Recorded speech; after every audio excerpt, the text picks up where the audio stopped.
नमस्कार, स्वागत आहे तुमचं आपल्या यूट्यूब चॅनल सोनाली रेसिपीजमध्ये। तर आजची खास रेसिपी आहे कुरकुरीत क्रंची झटपटीत तयार होणारी शेंगदाणा चिक्की। अतिशय सोपी पद्धत वापरून ही चिक्की बनवली आहे, चवीलाही तितकीच छान लागणारी। चला तर मग शेंगदाणा चिक्की बनवण्यासाठी लागणारे साहित्य पाहून घेऊ। शेंगदाणा चिक्की बनवण्यासाठी इथे आपण 1 वाटी शेंगदाणे घेतले आहे।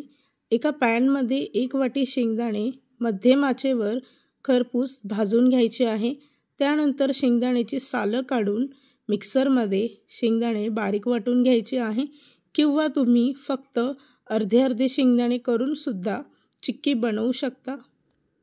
तर त्यासाठी एका पॅनमध्ये 1 मोठा चमचा साजूक तूप घेऊन 1 वाटी शेंगदाण्यासाठी 1 वाटी गूळ घेतला आहे। चिक्कीचा गूळ आहे, तर गूळ मेल्ट होईपर्यंत मध्यम आचेवर सतत मिक्स करत राहायचं आहे। गूळ शिजला की त्याला उकळी येईल। उकळी आल्यानंतर मिक्सरमध्ये बारीक वाटलेले शेंगदाणे त्यामध्ये टाकायचे आहे।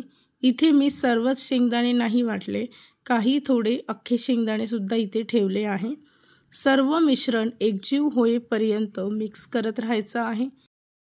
मिश्रण पॅनला चिटकायला लागलं की समजावं चिक्कीचं मिश्रण तयार झालं आहे। ही प्रोसेस खूपच झटपट करायची आहे, नाहीतर मिश्रण कडक होण्याची शक्यता असते।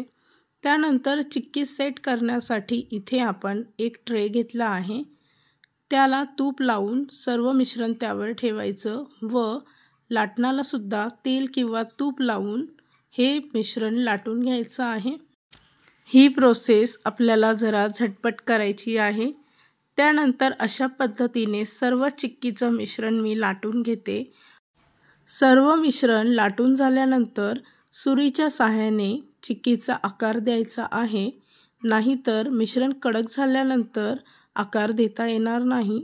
त्यामुळे इथे मी चौकोनी आकाराची चिक्की तयार करत आहे व पुन्हा एकदा 10 मिनिटासाठी मिश्रण सेट होण्यासाठी ठेवायचं आहे। 10 मिनिटानंतर तुम्ही इथे पाहू शकता की चिक्की तयार झाली आहे। या रेसिपीसाठी लागणारे संपूर्ण साहित्य व कृती मी तुम्हाला डिस्क्रिप्शन बॉक्समध्ये दिले आहे, तुम्ही तिथे जाऊन चेक करू शकता।